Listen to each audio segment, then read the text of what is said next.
What did you say? I said the Curvy Film Critic. The Curvy Film. I love that. That's original.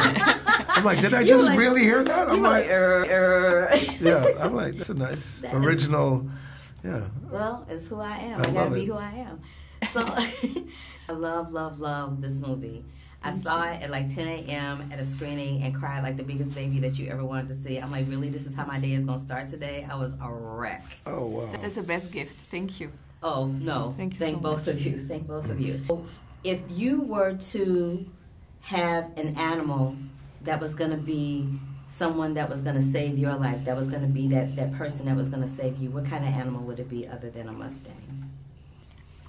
I grew up with dogs, so I have to say that I love having dogs around. I love their energy. Yeah, I'm a dog person. You're a dog person. How about you? Yeah, I love dogs, but one of my dreams, my life goals, is to spend time with a baby gorilla. A baby gorilla? Oh, yeah, wow. Or a baby tiger, or a baby chimp. Baby tiger? Come on, this thing. Baby lion. If I hold it, I'll never let go. I can get with a baby lion. I can get with a baby lion. Yeah, baby lions are fierce. Too cute. Yeah. I also wanted to know, Laura, why did you wait so long in the film to divulge what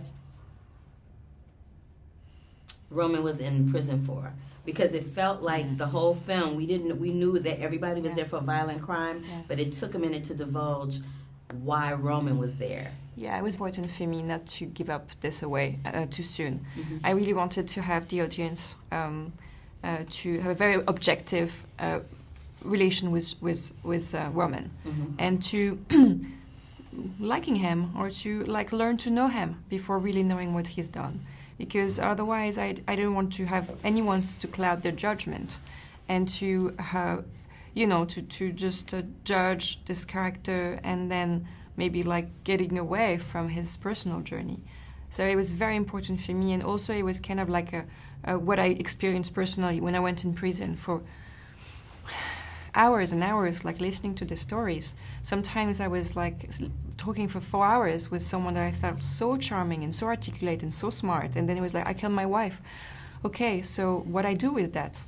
What do I do with it? Do I give a second chance? Do I forgive? What I thought it was very interesting for an audience to have the same question. What do you do? It's about the second chance. Do you believe in it? Do you want to support it? Do you think that... And giving away, it was very important for me. I wanted to hear, after an hour of the film, yes, this is what he's done. What do you do now? You just spend an hour with him.